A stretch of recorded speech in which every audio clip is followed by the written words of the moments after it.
अच्छा जी बेटा, आज हम लोग स्टार्ट करने वाले हैं बेसिक इकोनॉमिक्स, जो कि बुक के हिसाब से आपका फर्स्ट टॉपिक है, बट मैं काफ़ी आगे जाके पढ़ाता हूँ।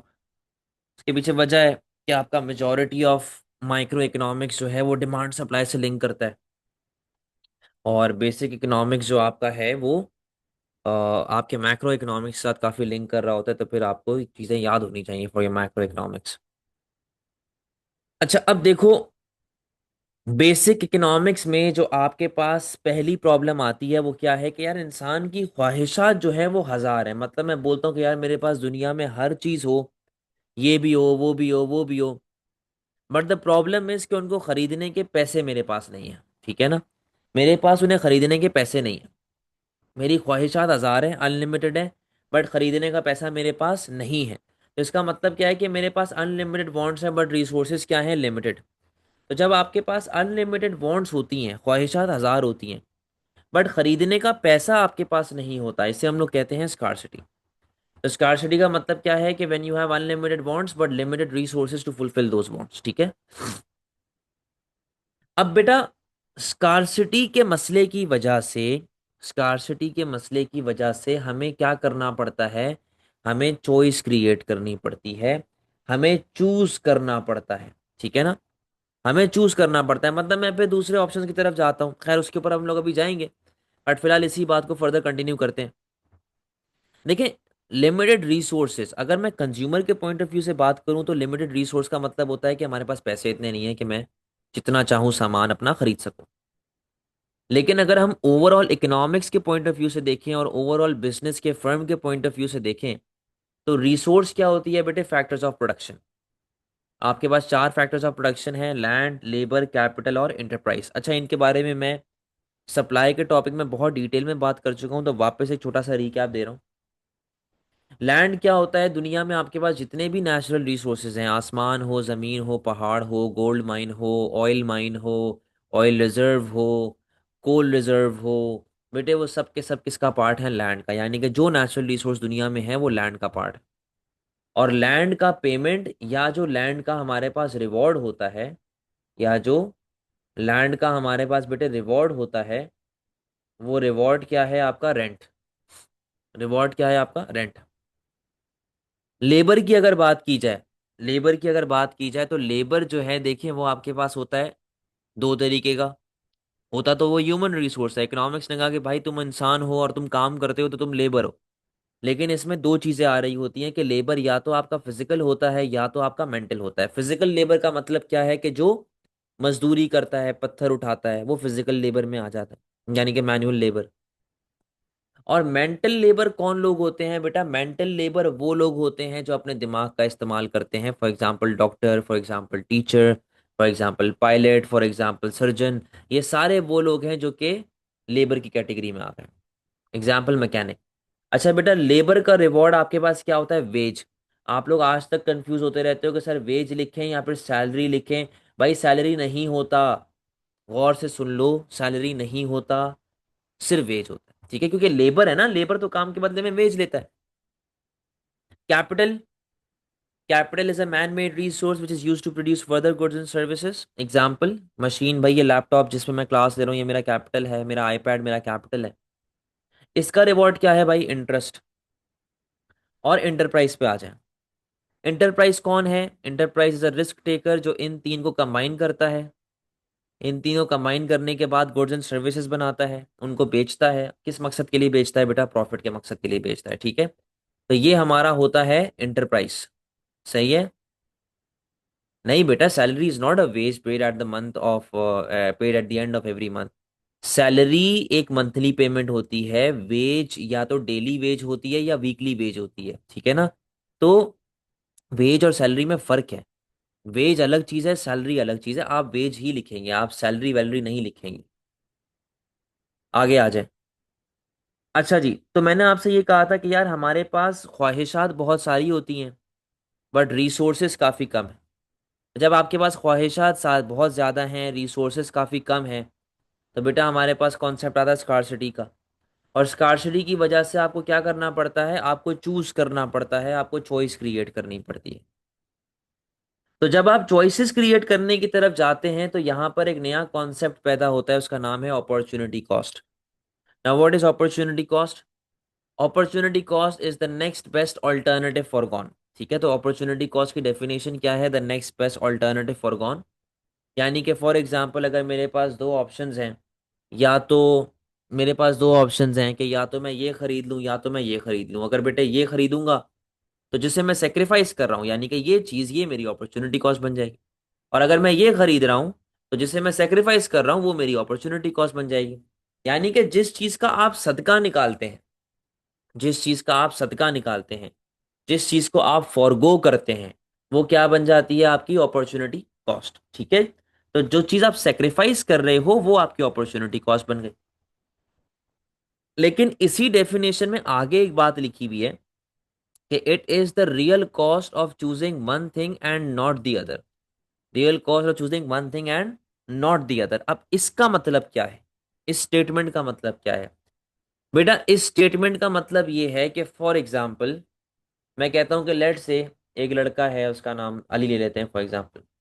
अली के पास दो ऑप्शंस हैं, या तो वो मेरे पास आके जॉब कर ले, ठीक है, जिसके बदले में मैं उसको महीने के 25,000 रुपये दूंगा, सही है, या तो वो आराम कर ले, सो जाए।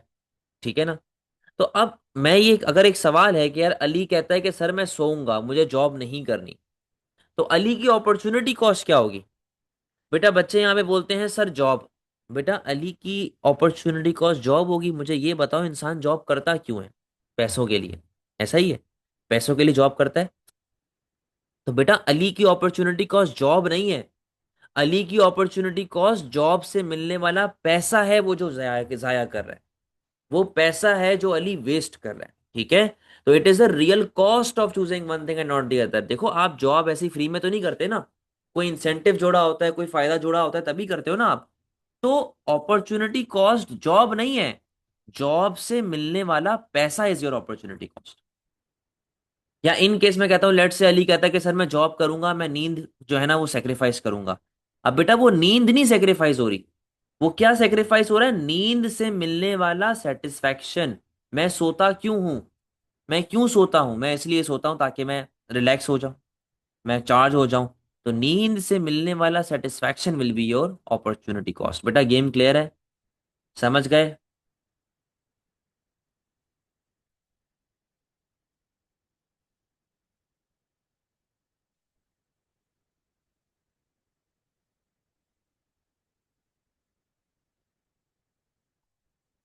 इसको क्या हो गया?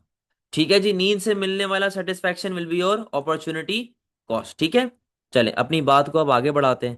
बेटा ये फैक्टर्स ऑफ प्रोडक्शन आपके पास लिखे हुए हैं कि फैक्टर्स ऑफ प्रोडक्शन आपके पास क्या क्या हैं, सबकी डेफिनेशंस भी आपके पास लिखी हुई हैं और ओवरऑल सबकी कहानी लिखी हुई है। अच्छा अब मुझे यहाँ पर एक टर्म समझनी है जिसका नाम है मोबिलिटी। What is mobility? देखो बेटा, मोबिलिटी का सवाल आ जाता है, 4 मार्क का भी आ सकता है, 6 मार्क का भी आ सकता है। मैं आपको जनरल मोबिलिटी का पहले मतलब बताता हूँ। मोबिलिटी का जनरल सा मतलब ये है कि how easy it is for a business कि हम अपने फैक्टर्स ऑफ प्रोडक्शन को, यानी कि हम अपने रिसोर्सेज को मूव कर सकते हैं, कितनी आसानी से हम उनको मूव कर सकते हैं। ठीक है ना? ये होती है मोबिलिटी। सही है, जनरल मोबिलिटी का मतलब ये। अब मोबिलिटी मैटर क्यों करती है? वो इसलिए मैटर करती है ताकि लोग एफिशिएंटली हमारे पास काम हो सके, हमारी अनएम्प्लॉयमेंट वगैरह जो है वो फॉल हो जाती है, और जो फायदे वगैरह होते हैं तो क्यों होते हैं, किस तरह होते हैं, हमने उसके बारे में अभी सब समझना है। अब देखिए मोबिलिटी होती है आपकी दो तरह की, एक होती है ऑक्यूपेशनल मोबिलिटी और एक होती है आपके पास जियोग्राफिकल मोबिलिटी। सही है, पहले तो जरा जियोग्राफिकल मोबिलिटी का मतलब समझें। देखें भाई, आप लोगों ने ग्रेड 9 ग्रेड 10 में ज्योग्राफी पढ़ी होगी, सही है ना? आप सबने ज्योग्राफी पढ़ी है। तो आपको ज्योग्राफी में क्या पढ़ते हो बेटा? जगहों के बारे में पढ़ते हो ना, कि ये पहाड़ है, ये सेडिमेंट्री रॉक है, तो ये रिवर है, ये चिरावी झेलम चेनाब आ गया, यही चीज पढ़ते हैं ना। तो ज्योग्राफी में आप पढ़ते हैं लोकेशन के बारे में, सही है ना, जगहों के बारे में। तो जियोग्राफिकल मोबिलिटी का मतलब क्या होता है? एक जगह से दूसरी जगह पर जाना। How easy it is for a resource या how easy it is for a factor of production to be moved from one place to another. एक लोकेशन से दूसरी जगह जाना कितना आसान है आपके लिए, ये होती है ज्योग्राफिकल मोबिलिटी। अगर तो आप मूव कर सकते हैं, आप जियोग्राफिकली मोबिल हैं, यानी कि जियोग्राफिकल मोबिलिटी है। लेकिन अगर आप मूव नहीं कर सकते तो आप क्या बन जाएंगे, इमोबिल। क्या बन जाएंगे आप बन जाएंगे इमोबिल। इमोबिलिटी, कि आप मूव नहीं कर सकते। जी दानिया, तो अगर आप मूव नहीं कर सकते तो आपके पास इमोबिलिटी आ जाती है। ठीक है। इसी तरीके से एक और लिखा हुआ है occupational mobility. What is occupational mobility? Occupational mobility का मतलब ये होता है, अगर मैं आपसे पूछूं कि यार आपके फादर का ऑक्यूपेशन क्या है, तो आपके फादर के ऑक्यूपेशन का मतलब क्या है कि भाई आपके फादर काम क्या करते हैं। सही है ना? तो ऑक्यूपेशनल मोबिलिटी का मतलब क्या होता है कि आप क्या एक से ज्यादा काम कर सकते हो। क्या आपके पास इतने स्किल्स हैं कि आप एक से ज्यादा काम कर सकते हो? क्या आपकी इतनी औकात है कि आप एक से ज्यादा काम कर सकते हैं? ठीक है। अगर आप कर सकते हैं तो आप ऑक्यूपेशनली मोबिल हैं। बट अगर आप नहीं कर सकते तो आप ऑक्यूपेशनली इमोबिल हैं। आप ऑक्यूपेशनली इमोबिल हैं। समझे बेटा बात को? क्लियर है? तो अगर आप कर सकते हो तो मोबिलिटी है, अगर नहीं कर सकते तो आप मोबिलिटी नहीं है, यानी कि आप इमोबिलिटी की तरफ है। इमोबिलिटी का मतलब मैं नहीं हूं। सही है? अब हम लोग बेटा सारे के सारे जितने भी हमारे फैक्टर्स ऑफ प्रोडक्शन हैं उनके बारे में एक एक करके अलग अलग करके बात कर रहे होंगे। सबसे पहले हम लोग बात करेंगे ऑक्यूपेशनल मोबिलिटी। ऑक्यूपेशनल मोबिलिटी का मतलब हमारे पास क्या होता है? ऑक्यूपेशनल मोबिलिटी का मतलब मैं आपको बता चुका हूँ, जियोग्राफिकल मोबिलिटी का मतलब बता चुका हूँ। अब हम लोग ये देखेंगे according two factors of production. According two factors of production हमारे पास हर फैक्टर ऑफ प्रोडक्शन क्या वो ऑक्यूपेशनली या जियोग्राफिकली मोबिल है कि नहीं है, हमने ये चीज देखी। देखो भाई, सबसे पहले बात करते हैं लैंड की। पहले मैं लैंड की बात कर रहा हूँ जियोग्राफिकल मोबिलिटी के हिसाब से। भाई अब जैसे मैं कराची में बैठा हूँ, मैं PCHS में रहता हूँ, ठीक है ना? कुछ कई लोग डिफेंस में रहते हैं, कोई कई रहते हैं।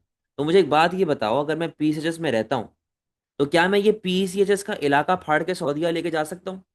मैंने ऐसे जमीन में ऐसा वो क्रेन डाली, PCHS का इलाका निकाला, चलो भाई जद्दा चलें, वहां पे जाके लगा दिया, ऐसे क्या ये ह्यूमनली पॉसिबल है? ये पॉसिबल नहीं है। ये लॉजिकल भी नहीं है। यानी कि land is geographically immobile. Land is fixed. Land is fixed.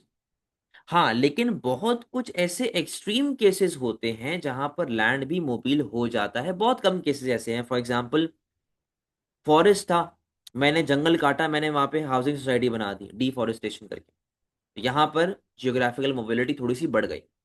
या फिर आप लोगों ने ज्योग्राफी में पढ़ा होगा कि दरिया जा रहा है तो हम लोग बैरेजेस बनाते हैं, कैनाल्स वगैरह बनाते हैं ताकि दरिया का रास्ता बदल जाए या फिर हमारे पास दरिया का रास्ता मूव हो जाए।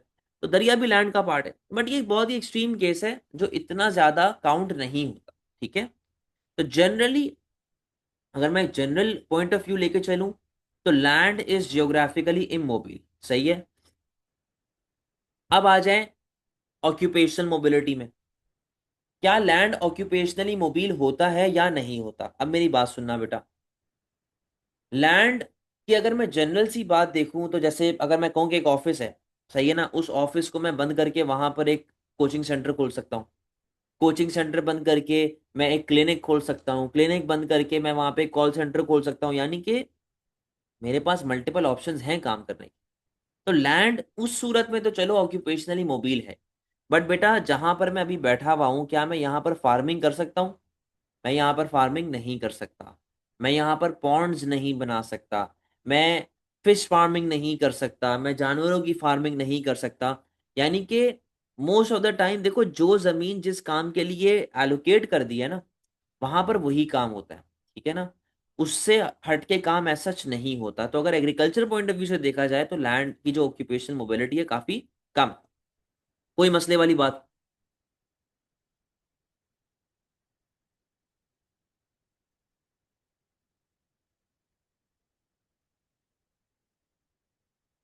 अब आ जाए लेबर पे। लेबर की पहले ज्योग्राफिकल मोबिलिटी देखें। देखो भाई, लेबर क्या होता है? इंसान। ठीक है ना? जो भी काम कर रहा है, इंसान है, काम कर रहा है, वो लेबर का पार्ट। अब लेबर की जियोग्राफिकल मोबिलिटी में क्या हिसाब किताब चल रहा होता है बेटा, जरा सुनना। देखो, हम लोग पहले तो जनरली बात करते हैं कि एक ही शहर में रहते हुए एक जगह से दूसरी जगह जाना, ठीक है। अच्छा, मैंने बहुत सारे स्कूल्स और बहुत सारे कोचिंग सेंटर्स की ऑफर इसलिए मना कर दी क्योंकि वो मेरे घर से काफी दूर है, तकरीबन भी 40 मिनट 45 मिनट की ड्राइव पे वो हैं। तो बेटा अब जाहिर सी बात है, मैं इतना, मुझे नहीं पसंद इतना ट्रैवलिंग करना, गाड़ी में बैठे रहो, ट्रश में फंसे रहो, मुझे ये चीज़ पर्सनली नहीं अच्छी लगती, ठीक है ना। तो इसका मतलब क्या है कि इस पॉइंट ऑफ व्यू से अगर देखा जाए तो मैं जियोग्राफिकली इमोबिल हूं फॉर दोज वर्क प्लेसेस जो कि मेरे घर से काफी दूर हैं। बट हो सकता है कुछ लोग जाते भी हों, तो जो लोग जा सकते हैं वो जियोग्राफिकली मोबिल हैं, और जो लोग नहीं जा सकते वो इमोबिल हैं। यानी कि मैं इमोबिल हूं, मैं नहीं जा रहा, ठीक है ना। एक तो ये बात हमने सीधी कर ली कि शहर में, एक ही शहर में किस तरीके से जियोग्राफिकल मोबिलिटी होती है। लेकिन जब इकोनॉमिक्स में एग्जामिनर आपसे ये पूछता है ना कि यार what are the factors that affect geographical mobility of a worker, तो वो फोकस कर रहा होता है एक जगह से दूसरी जगह जाने पे, एक मुल्क से दूसरे मुल्क पे जाने पे, ठीक है ना। यानी कि मैं यहाँ से उठकर जर्मनी जा रहा हूँ या फ्रांस जा रहा हूँ या कनाडा जा रहा हूँ, ठीक है ना। अब यहाँ पर ऐसे कौन कौन से फैक्टर्स हैं जो ये चीज डिसाइड करेंगे कि मैं जियोग्राफिकली मोबिल हूं कि नहीं हूं। तो पहला फैक्टर आपके पास क्या आ जाता है, लैंग्वेज बैरियर। देखो मैं कनाडा में सरवाइव कर सकता हूँ क्योंकि वहां पे इंग्लिश बोलते हैं, यूके यूएस इंग्लिश बोलते हैं, जर्मनी में जर्मन बोलते हैं, स्पेन में स्पेनिश बोलते हैं, फ्रांस में फ्रेंच बोलते हैं, चाइना में चाइनीज बोलते हैं। तो बेटे मैं कहाँ से जबान सीखूंगा बैठ के, अगर मुझे नहीं आती तो मैं वो चीज़ को फोकस, मैं उस चीज़ को, मैं उस चीज़ के ऊपर नहीं जा सकता, मुझे आती नहीं है अंग्रेजी। तो लैंग्वेज बैरियर की वजह से देखो बहुत सारे स्टूडेंट्स हैं जो जर्मनी इसीलिए नहीं जाते क्योंकि लैंग्वेज बैरियर। तो लैंग्वेज बैरियर आ गया, कंस्ट्रेंट आ गया, जियोग्राफिकली इमोबिल हो गए आप। दूसरा पॉइंट क्या है, फैमिली रिस्पॉन्सिबिलिटीज। यहां पर पॉइंट क्या है बेटा कि आपके अपनी फैमिली से और आपकी फैमिली के आपसे कैसे रिलेशन है। क्या आप अपनी फैमिली के बिना सरवाइव कर सकते हो, क्या आपकी फैमिली आपके बिना सरवाइव कर सकती है। अगर यस, जाएं, आप जियोग्राफिकली मोबिल हैं, आप जा सकते हैं, आप पे रिस्पॉन्सिबिलिटी कोई नहीं है, आप पे बर्डन कोई नहीं है। लेकिन अगर आपके माँ बाप बूढ़े हैं, अगर आपके घर पे आपकी ज़रूरत है, रिस्पॉन्सिबिलिटीज़ हैं, तो बहुत से लोग इस वजह से नहीं जाते क्योंकि दे हैव रिस्पॉन्सिबिलिटीज़। तो वो रिस्पॉन्सिबिलिटीज़ जो उनकी होती हैं वो उनको जियोग्राफिकली इमोबिल बना देती है, ठीक है। क्योंकि उनके पास जगह, उनके पास जाने का कोई तरीका नहीं है। उनके पास बेटा घर पे काम चल रहे हैं, मामलात चल रहे हैं, प्रॉब्लम्स चल रही हैं, तो वो कैसे प्रॉब्लम्स को छोड़ के जा सकते हैं। सही है ना। तो फैमिली रिस्पॉन्सिबिलिटीज भी एक पॉइंट आ जाता है। फिर आता है कॉस्ट ऑफ रिलोकेशन। भाई देखें, आप अगर यहां से उठ के लेट से यूएस जाते हैं कि जी मैं यूएस जाके रहूंगा, मैं वहां पे काम करूंगा, तो बेटा आपको लैंड होते साथ तो नौकरी मिलेगी नहीं कि ओहो हादी भाई लैंड हो गए, चलो भाई हादी भाई को नौकरी दो, हादी भाई को प्रोटोकॉल दो, इस तरह तो नहीं होता ना। आप वहां पे जाएंगे, एटलीस्ट 2-3 महीने सेटल होने में लगाएंगे, फिर आपको नौकरी कहीं जाके मिलेगी 4-5 महीने बाद। तो क्या आपके पास 4-5 महीने का पैसा है, क्या आपके पास रेंट पे करने का पैसा है, क्या आपके पास रोटी खाने का पैसा है। तो बेटा कॉस्ट और रीलोकेशन बड़ा मैटर करती है। आपको बैंक स्टेटमेंट कितनी शो करनी है, आपको कितने पैसे शो करने हैं, आज शो करेंगे, कितने टाइम बाद आपको जो है वो वीजा मिलेगा, और वहां पे जाके आप कितने रेंट पे रहेंगे, सड़क पे तो रहेंगे नहीं, जाहिर सी बात है। तो बेटे cost of relocation is also very important, क्योंकि वो आपको ये बताती है कि भाईजान मुझे कितना खर्चा पड़ रहा है from moving from one place to another, ठीक है। फिर आता है हमारे पास वर्क परमिट और इमिग्रेशन लॉस, जो कि पाकिस्तान में इंतहाई बुरे हैं। और पाकिस्तान का तो बेड़ा गर्क ही हुआ हुआ है वर्क परमिट के लिहाज से, इमिग्रेशन लॉस के हिसाब से। बड़ी अच्छी अच्छी कंट्रीज ऐसी हैं जो कि आपको वीज़ा नहीं देती, ठीक है ना। तो इसके अंदर बात क्या आ जाती है कि आपके रिलेशंस कैसे हैं दूसरी कंट्रीज के साथ, क्या वो आपको अपने लायक भी समझते हैं, क्या वो आपको अपने मुल्क में आने की इजाज़त भी दे रहे हैं, ठीक है। तो वर्क परमिट, इमिग्रेशन लॉज वगैरह ये सारी चीज़ें बड़ी मैटर करती हैं। तो बेटा ये जियोग्राफिकल मोबिलिटी ऑफ वर्कर को एक्सप्लेन कर रही होती है, कोई मसले वाली बात।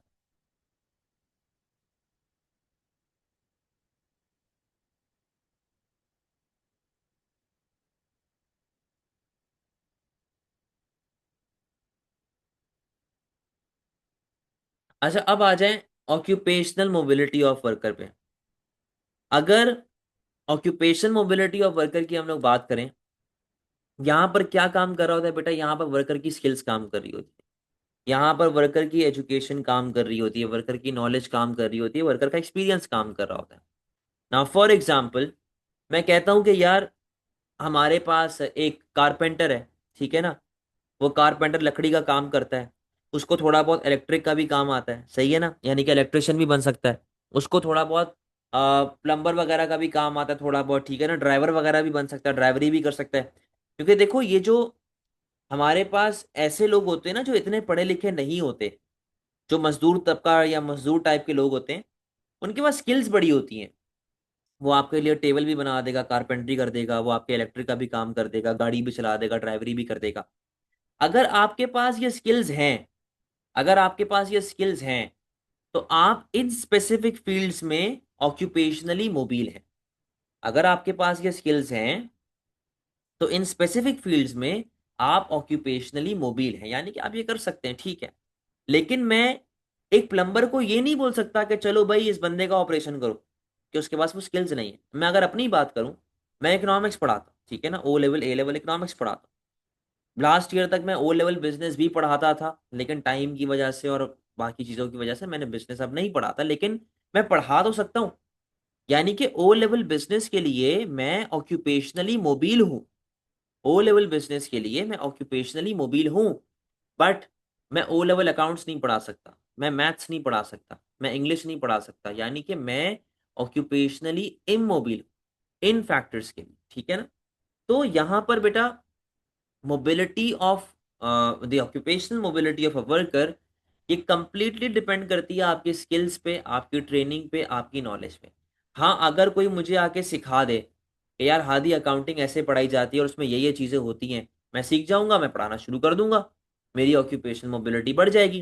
अब आप खुद सोचे ना, जो लोग फ्रीलांसिंग करते हैं वो क्यों इतने कोर्सेज लेते हैं, कि हम लोगों ने ग्राफिक डिजाइनिंग भी सीख ली, हम लोगों ने वीडियो एडिटिंग भी सीख ली, हमने ये भी सीख लिया, वो भी सीख लिया, क्यों? क्योंकि अपने आप को डाइवर्सिफाई कर रहे हैं कि यार अगर ये नौकरी ना मिली तो ये कर लेंगे, वो काम ना मिला तो वो कर लेंगे। तो आप अपनी ऑक्यूपेशनल मोबिलिटी को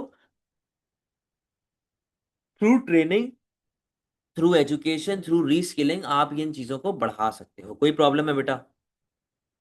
क्लियर हो गई है बातें?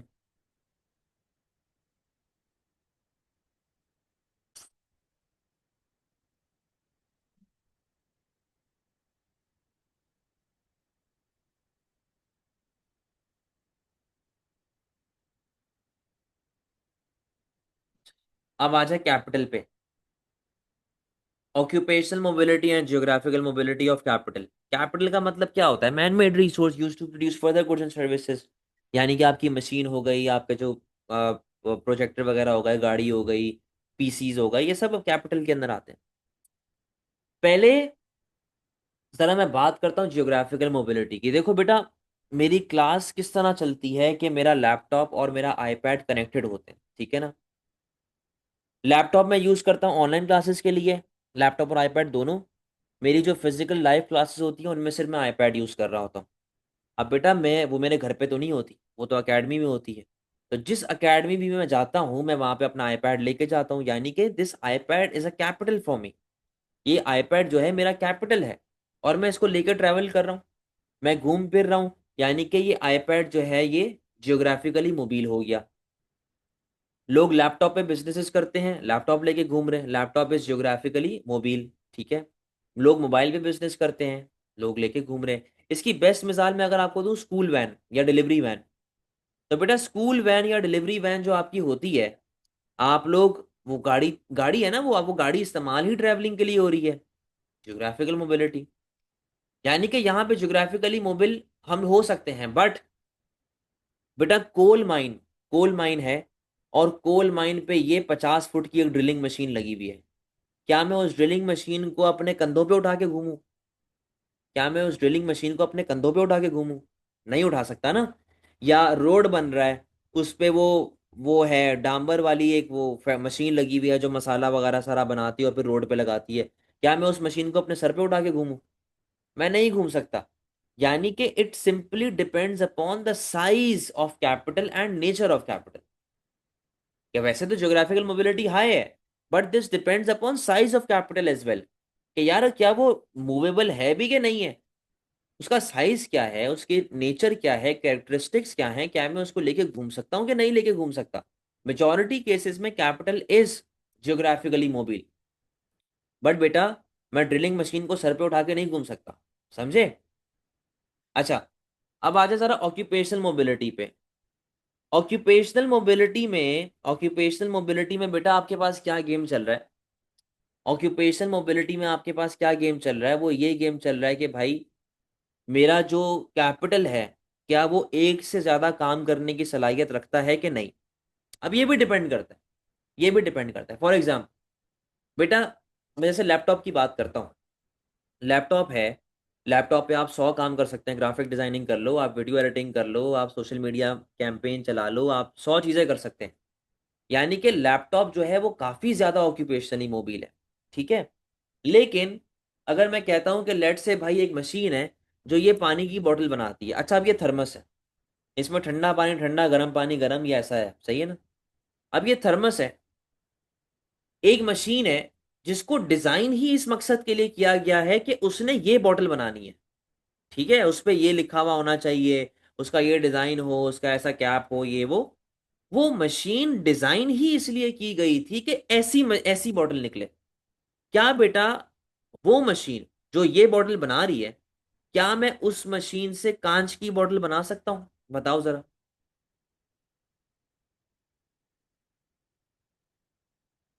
क्या मैं उस मशीन से कांच की बोतल बना सकता हूं, नहीं बना सकता। क्योंकि बेटा वो उस मकसद के लिए डिजाइन ही नहीं हुई है, वो उस मकसद के लिए डिजाइन ही नहीं हुई है।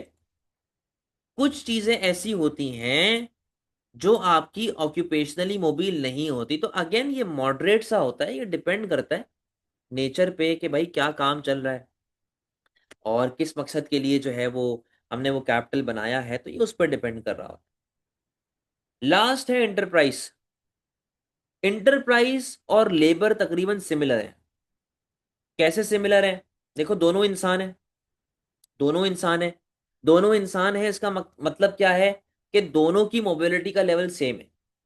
ऑक्यूपेशन मोबिलिटी वही वाली बात है भाई, आपके पास स्किल्स हैं, आपके पास नॉलेज है। आप पहले चावलों का कारोबार करते थे, चावलों का कारोबार बंद हो गया, आपने कपड़ों का कारोबार शुरू कर दिया। तो वो तभी कर पाओगे ना जब स्किल्स होंगे, ऐसे तो नहीं कूद जाओगे डुबकी मार दोगे। ऑक्यूपेशनल मोबिलिटी डिपेंड कर रही होती है आपके स्किल्स पे, आपके नॉलेज पे। जियोग्राफिकल मोबिलिटी का भी वही है कि भाई आप अपने बिजनेस को रिलोकेट करो, आप अपना बिजनेस यहाँ बंद करके दुबई में जाके खोल दें। But again this also depends upon जो भी हमारे रीजंस हैं, या फिर जो भी हमारे वीज़ा लॉस रिक्वायरमेंट्स वगैरह हैं जो आप फुलफिल कर पा रहे कि नहीं कर पा रहे। तो ये एंटरप्राइज का भी केस लेबर जैसा ही होता है, सही है। अच्छा, अब जरा बात कर लेते हैं आपके इकोनॉमिक एजेंट्स कौन कौन है। देखें जी, आपके पास दुनिया में 3 इकोनॉमिक एजेंट्स होते हैं। वो 3 इकोनॉमिक एजेंट्स कौन कौन है, consumer, producer and government. Consumer को हम लोग हाउस होल्ड भी कहते हैं, प्रोड्यूसर को हम लोग फर्म भी कहते हैं, और गवर्नमेंट। कंज्यूमर का काम क्या है, कंज्यूमर का रोल क्या है बेटा। कंज्यूमर वो लोग होते हैं जो गुड्स एंड सर्विसेज खरीदते हैं, अपने नीड्स एंड वांट्स को सेटिस्फाई करते हैं। और वो डिसीजंस कैसे ले रहे होते हैं कि भाई क्या बाय करना है, कितना बाय करना है, कितना स्पेंड करना है, किधर से बाय करना है। तो ये चीजें कंज्यूमर की तरफ से आ रही होती। प्रोड्यूसर के पॉइंट ऑफ व्यू से अगर बात करें तो बेटे प्रोड्यूसर क्या होता है, वो बंदा जो गुड्स एंड सर्विसेज बनाता है और उनको बेचता है प्रॉफिट के लिए, ठीक है ना।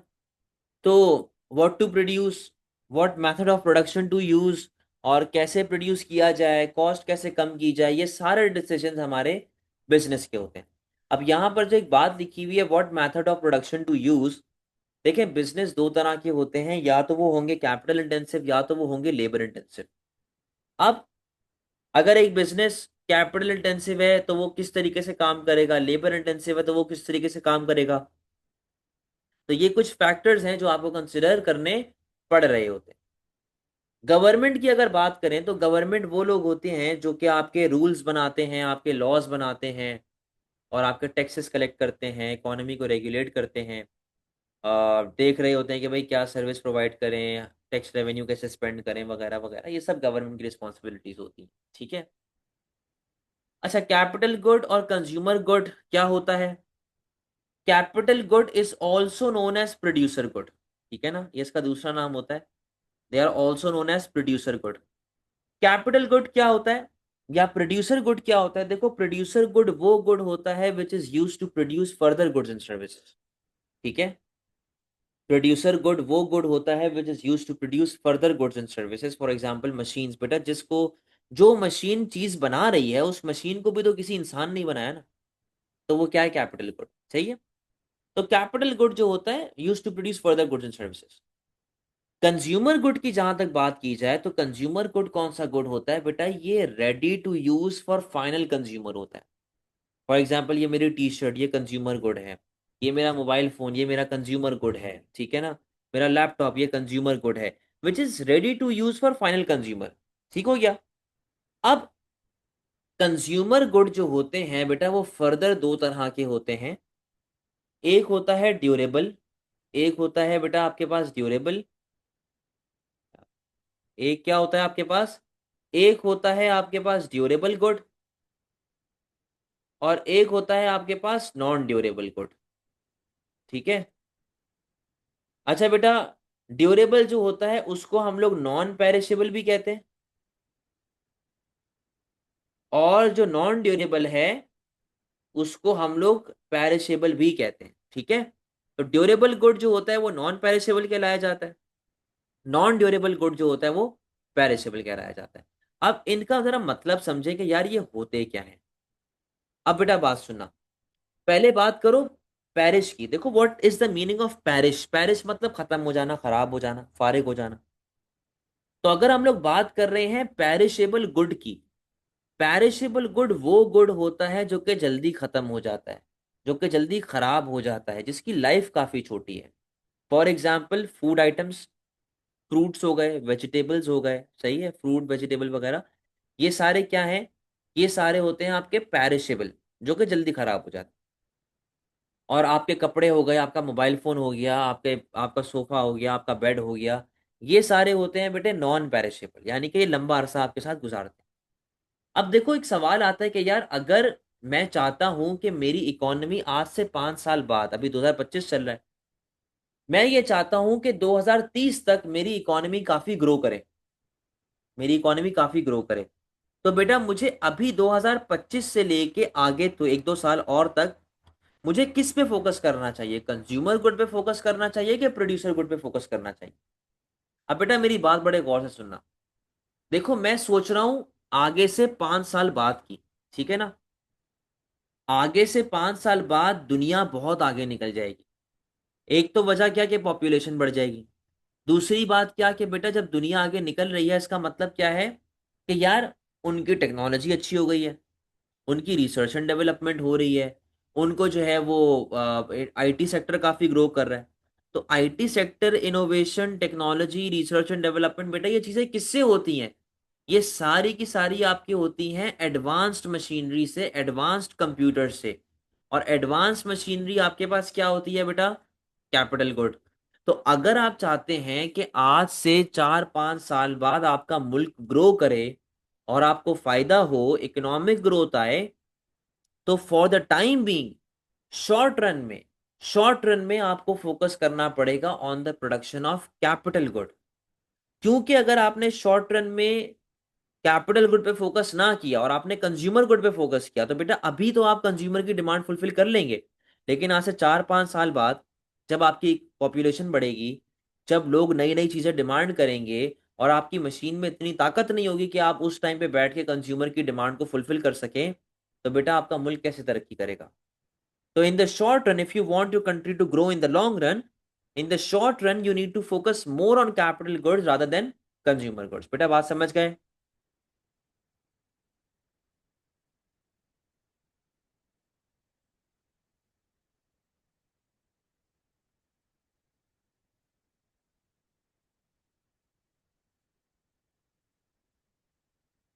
अच्छा, ये सारा ड्यूरेबल नॉन ड्यूरेबल हम लोगों ने बेटा डिस्कस कर लिया है। अब देखो कंज्यूमर गुड, अच्छा ये क्या है? हाँ, ये सारी चीजें हम डिस्कस कर चुके हैं। अच्छा अब देखो, ये मैंने एक बेसिक सा डिफरेंस बताया हुआ है कि जी कंज्यूमर गुड के, कंज्यूमर के पास दो ऑप्शंस हैं। ठीक है? अपॉर्चुनिटी कॉस्ट का कॉन्सेप्ट आ रहा है यहाँ पे। Sir so laptop is a consumer good, बेटा ये डिपेंड करता है आप किस मकसद के लिए इस्तेमाल करें। आपके लिए वो कंज्यूमर गुड होगा, मेरे लिए कैपिटल गुड है। ठीक है? तो ये मकसद पे डिपेंड करता है। अच्छा, अब ये बड़ी जनरल सी आपके पास टर्मिनोलॉजीज एंड डेफिनेशंस हैं।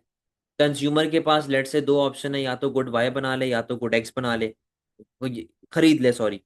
वाई खरीदेगा तो एक्स नहीं खरीद पाएगा, एक्स खरीदेगा तो वाई नहीं खरीद पाएगा। तो आपके पास क्या हो जाएगा, कंज्यूमर जो है वो ऑप्शंस आ रहे हैं, अपॉर्चुनिटी कॉस्ट का कॉन्सेप्ट। ये प्रोड्यूसर का अपॉर्चुनिटी कॉस्ट का कॉन्सेप्ट है कि भाई या तो वो कंज्यूमर गुड बना ले या तो वो कैपिटल गुड बना ले। कंज्यूमर बनाएगा तो कैपिटल नहीं बना पाएगा, और कैपिटल बनाएगा तो कंज्यूमर नहीं बना पाएगा। गवर्नमेंट के पास भी दो ऑप्शंस हैं, या तो सब्सिडी दे दे या तो आप स्ट्रीट लाइट वगैरह लगा दे, अगर ये लगाएगा तो ये नहीं लगा पाएगा। मतलब अपॉर्चुनिटी कॉस्ट के बेसिक डिफरेंसेस हैं, नीड्स वांट्स मोबिलिटी वगैरह, ये सारी चीजें हम लोग बेटे डिस्कस कर चुके हैं। ठीक है। अच्छा, अब नेक्स्ट क्लास में नेक्स्ट क्लास में हम लोग इस टॉपिक को आगे बढ़ाएंगे, और हम लोग प्रोडक्शन पॉसिबिलिटी कर्व पे जंप करेंगे कि प्रोडक्शन पॉसिबिलिटी कर्व क्या होती है और वो किस तरीके से आपके मुल्क को अफेक्ट कर रही होती है। क्लियर है बेटे सारी चीजें? अच्छा, ये नीड्स और वांट्स की डेफिनेशन भी लिखी हुई है, ये सारी बेसिक चीजें। ठीक है, चले क्लास ऑफ करें बेटा, अल्लाह हाफ़िज़।